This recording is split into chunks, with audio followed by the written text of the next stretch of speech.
Under the cloak of night, Montri, the king's trusted advisor, slipped into the royal palace. His heart pounded a frantic rhythm against his ribs, the weight of his betrayal heavy. The palace was silent. The only sounds the gentle creaks of aged wood and the distant chirp of crickets. His destination, the king's treasury, a glittering hoard of gold, silver, and priceless jewels. He navigated the labyrinthine corridors, his movements as silent as a wraith's. The heavy oak door of the treasury loomed before him, its iron bands gleaming faintly in the moonlight filtering through a high window. With trembling hands, he disengaged the ancient lock, the mechanism groaning in protest. Inside, the treasure glittered under the dim light, a breathtaking spectacle of wealth and power.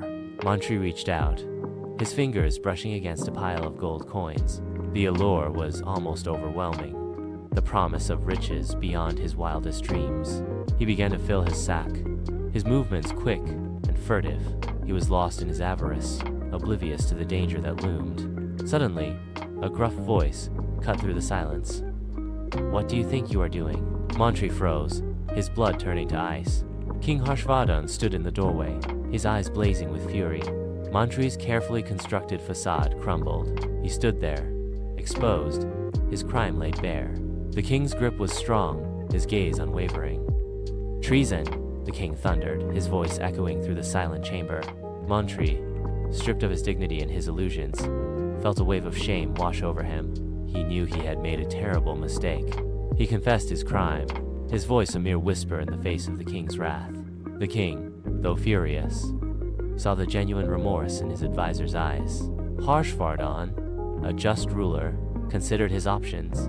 The punishment for treason was severe, but Montri had served him faithfully for many years. In the end, mercy prevailed. "Your life is spared," the king declared, "but your betrayal will not be forgotten.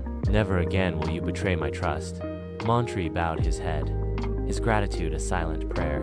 He had been granted a second chance, a chance he vowed never to squander. He knew he would forever carry the weight of his actions, a constant reminder of the price of greed and betrayal.